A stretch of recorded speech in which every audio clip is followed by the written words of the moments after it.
장대장TV 시청자 여러분 안녕하십니까, 장대장입니다. 자, 2사 공급대책, 바로 2월 4일날 대대적인 공급대책을 발표를 했는데, 자, 외곽에 대한 택지지구 거의 3기 신도시급으로 18만 가구를 공급하는 것에 대해서는 6월 달에 발표를 할 예정이라고 얘기를 했고요. 자, 이 지금 세 가지 역세권 개발, 용적률 높여서, 또 중공업 지역 개발, 저층 주거지, 빌라가 많은 저층 주거지 개발, 이게 이제 핵심 요소가 되는데, 도심권에서는 자, 여기에 대해서 계속 말이 많습니다. 말이 많을 수밖에 없죠. 그 이유가 2월 4일 이후에 매수하는 건에 대해서는 그게 그 지역이 공공이 주도하는 지금 발표했던 그런 사업 대상지가 됐을 때는 나중에 아파트를 지을 수 있는 조합원 입주권을 받지 못하고 현금 청산을 당한다는 겁니다. 근데 이 현금 청산을 당한다는 게, 당한다는 좀 표현이 좀 그렇습니다만, 매수자 입장에서 당한다는 표현을 쓰는 게 또 맞을 수도 있을 것 같습니다. 이 현금 청산을 한다는 게 바로 감정을 해서 현금 청산하거든요. 그럼 우리가 뭐 재개발, 재건축이나 이런 데는 대부분 보면 감정가가 시세보다 낮습니다. 그렇기 때문에 시세대로 받아도 되게 억울한데, 이 시세보다 낮은 감정가로 받는 게 문제가 되는 겁니다.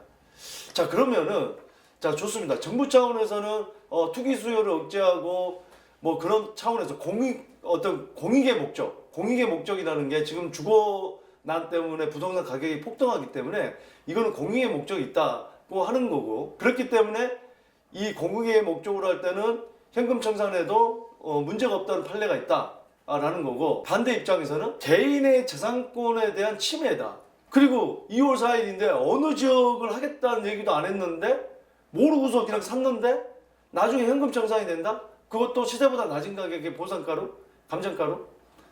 자, 그런 부분이 지금 문제가 되고 있는데, 그러면은 이런 문제가 지금 구체적으로 어떻게 되고 있고 이렇게 된다고 한다면 향후에 이 사업이 계속해서 진행이 될 수 있을지, 거기에 대한 부분을 살펴보도록 하겠습니다. 정부가 2사 대책 현금 청산 밀고 가는 이유, 정부는 밀고 갈 수밖에 없는 이유가 있고, 자, 정당한 보상이다. 정부 입장, 이혼 소지가 없다, 다 검토했다, 법에 대해서 지금 이렇게 얘기하고 있고, 자, 반대 입장에서는 재산권과 이 거주 이전의 자유 침해다. 자, 무슨 얘기냐, 이분은 살다가 학교 때문에, 자녀 학교, 또 직장 문제, 또는 여러 가지 이유로, 우리가 이사 가는 이유가 여러 가지 이유가 있죠. 꼭 뭐 투기, 투자만 하기 위해서 이사를 가는 게 아니거든요. 예, 사실상은 개인 사정 때문에 이사 가는 게 훨씬 더 많은 거죠. 근데 이 이사를 못 가게 된다는 거죠. 거주 이전에 대한 자유. 왜 못 갑니까? 안 팔리거든요. 왜 안 팔립니까? 예, 이걸 사면은 현금 청산을 당할 수 있다는 그런 우려 때문에 누가 사지를 않는다는 거죠. 주무부처인 국토교통부가 지난 16일 청와대 업무보고서에서 현금 청산 관련 방침을 수정할 계획이 없다고 밝혔다. 수정할 계획이 없다고 밝혔다. 정부의 현금 청산 기조가 추후 공공주도 공급대책의 걸림돌이 될 수 있다는 우려도 제기한다. 자, 현금 청산을 계속 밀어붙인다면 조합들이 반발이 많아지겠죠. 반발이 많아지면 그냥 이 사람 머리 아프다, 안 하겠다, 이렇게 나올 수 있다는 거예요. 토지보상법상 현금 청산이라는 게 강제 수용당하는 거죠. 예, 공익사업에 한해 이루어진다. 다시 말해서 집값 안정화와 주거 복지를 위한 주택 공급은 공익적 사업으로 볼 수 있으며, 이에 따른 현금 청산도 가능하다는 논리다.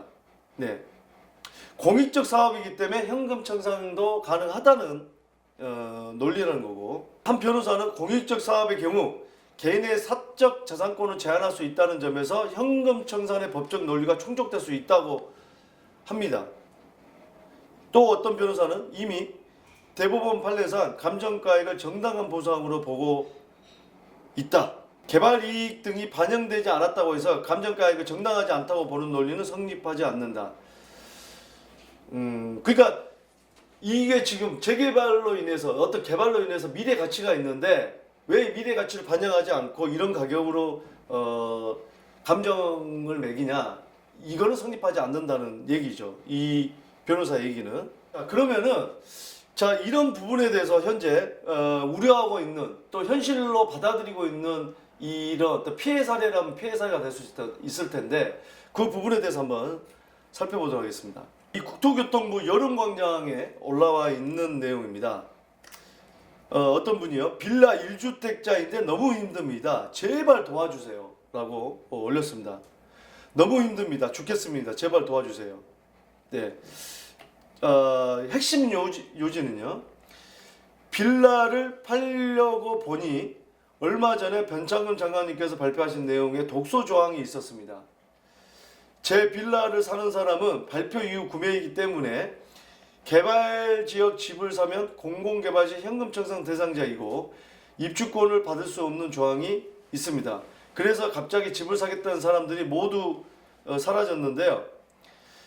제가 아무리 빌라를 팔려고 해도 팔리지 않고 저는 주택처분 서약을 했기 때문에 팔지 못하면 저는 입주가 취소되고 분양권을 날립니다. 자, 무슨 얘기냐? 우리가 1주택자가 분양을 받아서 대출을 받기 위해서는 또 여러 가지 그 요건 중에 하나가 처분 조건이죠. 네, 입주 후 3개월, 보통 보면 이제 입주 후 3개월 이내에는 기존 주택을 처분해야 되는데, 이게 처분이 안 되면, 네, 그러면 이제 중도금 대출이나 이 어떤 잔금 대출이나 이런 대출 면에서 문제가 생기는 거죠. 네. 부양의 어떤 그 고난 면에서도 그렇고요. 그렇기 때문에 이분은요, 지금 제가 그동안 피땀 흘려 모은 계약금과 중도금 이자까지 날리게 생겼습니다. 어떻게 보면은요, 전 재산을 날릴 수가 있고요. 전혀 생각지도 못했다. 이분 같은 경우는 이미 부장을 받았고, 내 빌라는 대충 알아봤겠죠. 이거 얼마에 팔 수 있겠습니까? 부동산 알아봤을 텐데. 그러면 얼마에 팔 수 있습니다. 대략적인 계산하고서 여러 가지 그 신규 주택을 분양을 받고 처분할 걸 계획을 잡았을 텐데, 갑자기 뜻하지 않는 2월 4일 이 정책 발표 때문에 이분은 이분의 인생은 송두리째 어떻게 보면 날아갈 수 있는 거죠. 여러분 생각해보세요. 전 재산이 날아간다. 굉장히 힘든 상황이 올 수가 있겠죠. 여러 가지 전 재산을 날려보신 분들은 알 수 있을 것입니다. 정부에서 지금 바로 발표했던 게 2월 4일 날 국토교통부에서 발표했던 게, 대책 발표 이후 사업구역 내에서 기존 부동산을 신규 매입 계약 체결 전 우선 공급권을 미부여한다, 현금 청산한다는 게 발표를 했었고, 찬성하는 쪽하고 반대하는 쪽 논리를 보자면, 찬성하는 쪽은 공익적 목적으로 불가피한 선택이다, 투기 방지를 위한 조치다, 현금 청산을 하지 않는다면 많은 사람들이 서로 빌라 사고 팔고 해서 뭐 2억짜리가 2억 5천이 되고 3억이 되고 하기 때문에 불가피한 거다. 감정가액 기준으로 정당 보상이다. 감정가액은 현금 시세보다, 지금 현재 시세보다 낮은 게 일반적인데, 현금 시세 기준으로 해서 매도를 해도 지금 억울한데 청산당하고 나가야 되기 때문에. 근데 감정가액으로 해준다? 근데 이거는 보상 정당하다. 감정가액. 아까 얘기했지만 감정가액이라는 거는 이 지금 공익적 목적이 있는 것은 미래의 가치까지 해서 보상을 해줄 수 없다는 게 어떤 입장이기 때문에. 자, 반대 입장을 보겠습니다. 반대 입장은 사업지가 예측 불가능, 사실상 소급 적용. 자, 사업지가 어디라고 발표를 하지 않았습니다. 그 이유에 대해서는 지자체장하고 협의가 필요한데, 사실상 위치는 다 협의가 돼 있지만 그 각 지자체장, 서울시 지금 서울시장이었기 때문에 뭐 고난대, 뭐 대구시, 뭐 강주시 시장들하고의 어떤 협의가 안 된 상태에서 발표를 먼저 한 겁니다. 그 발표를 먼저 한 이유는 뭐죠? 네, 지금 부동산 가격이 계속 급등하고 있고, 또 어떤 겉표면으로는 서민 주거 안정을 위한다고 계속 부동산 정책을 펴왔지만 사실상 반대로 가고 있었죠. 또 사실상 지금 오해를 받는 이유 중에 하나가 서울시장 선거를 앞두고 있고 내년 대선이 있기 때문에 또 여러 가지 오해를 받을 수도 있는 부분도 있고요. 자, 두 번째로는 입주권 선택이 불가능하다.